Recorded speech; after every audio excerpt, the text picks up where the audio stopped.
বলেই তো জেলখানায় গেছে। সাইদি সাহেব যখন ধরছে, এক শ্রেণীর মৌলবীরা পর্যন্ত কইছে কথা, কয় অপরাধ করছে বলেই তো গেছে। আমি তাদের জিজ্ঞেস করতে চাই, ইমাম আবু হানিফার অপরাধ কি ছিল? ইমাম শাফির অপরাধ কি ছিল? ইমাম আহমদ ইবনে হাম্বল, ইমাম আবু ইউসুফ রাহিমাহুল্লাহ, তাদের মতো সেই সময়কার আলেমদের কি অপরাধ ছিল? তাদের উপরে বিপদ আসে নাই? আচ্ছা, এই আইম্মাদের জীবনী বাদ দিলাম, মুহাম্মদুর রাসূলুল্লাহ সাল্লাল্লাহু আলাইহি ওয়াসাল্লাম, যিনি আল্লাহ রাব্বুল আলামিনের পরে যার মর্যাদা, সেই মুহাম্মদুর রাসূলুল্লাহ সাল্লাল্লাহু আলাইহি ওয়াসাল্লামকে 3টা বছর জেলে কাটাতে হয়েছে না হয় নাই? কয় যে অপরাধ করছে বলেই তো গেছে। মামুনুল হক কি ধর্ষণ করছিল? অপরাধ করেছে? কোনো অপরাধ করে নাই। নিজের স্ত্রীকে দিয়ে ধর্ষণকারী বানাই দিয়েছে, নিজের স্ত্রীকে দিয়ে ধর্ষণকারী বানাইছে।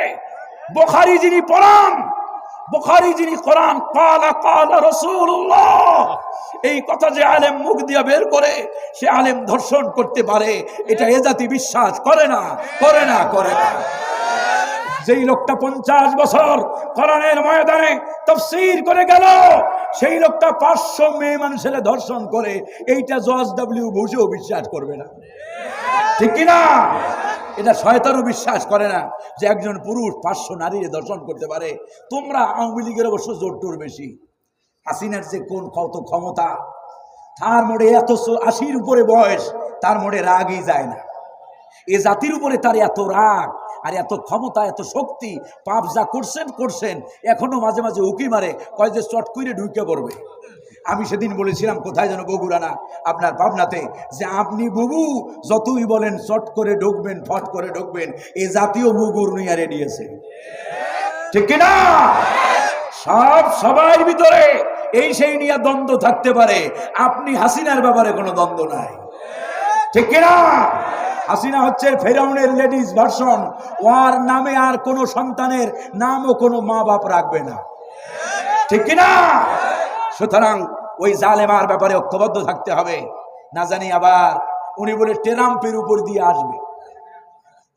আমি বলি ট্রাম্প, আপনি ট্রাম্প নিয়ে থাকেন, ট্রাম্প ওদিকে রাখেন, ট্রাম্পের খাওয়ান। আপনি তো এদেশে আপনার জো বাইডেনের দিয়েও ছবি দেখাইছেন, কিন্তু জাতিরই খুশি করতে পারেন না। এ জাতি আপনারে চেনে, আপনার রক্ত চেনে,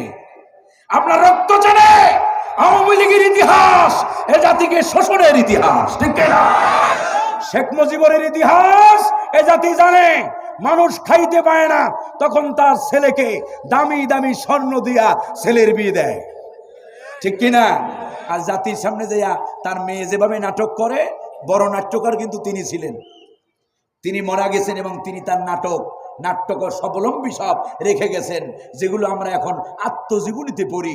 সেটা পড়ে হাসিনা জাতির সাথে নাটক আর কৌতুক করেছে, ঠিক কিনা? চোখে ভেজলিন লাগাইয়া কানছেন, এটা জাতি জানে।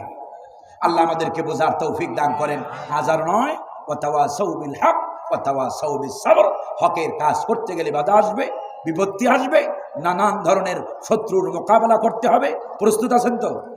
সামনে বড় মোকাবেলা করতে হবে, বাতিলদের, নাস্তিকদের মোকাবেলা আমাদেরকে করতে হবে, ঠিক কিনা? পরিস্থিতি সেদিকে যাচ্ছে, এবার আমরা সেই পরিস্থিতি মোকাবেলা করবো। ওয়াতাওয়াসাউ বিস সবর, ধৈর্যের মাধ্যমে, ধৈর্যের পরাকাষ্ঠা প্রদর্শনের মাধ্যমে। আমরা ওগুলো নই। আমরা কি নই? ইসকন চেয়েছে, ভারত চায় যে এদেশে একটা দাঙ্গা লাগাই দিতে। আমরা সতর্ক থাকবো কোনো হিন্দুর উপরে কেউ আমরা যেন অত্যাচার না করি। তবে হ্যাঁ, যদি আমাদের উপরে আঘাত আসে, আমরাও বসে থাকার জাতি নয়। নারায়ে তাকবীর, আল্লাহু আকবার স্লোগানের মাধ্যমে আমরা বাতিলকে পরাজিত করব ইনশাআল্লাহ। রাগ করছেন আমার উপরে? খুব অসুস্থ, ভোকাল করে প্রবলেম, এই অসুস্থতা নিয়ে কথা বলেছি দীর্ঘ সময়, অনেক কষ্ট করে জার্নি করে এসেছি। যে কথাগুলো আপনাদেরকে বলেছি, আল্লাহ যেন আগে আমাকে আমল করার তৌফিক দেয়, সবাই মিলে আমল করে যেন আল্লাহর জান্নাতে যেতে পারি।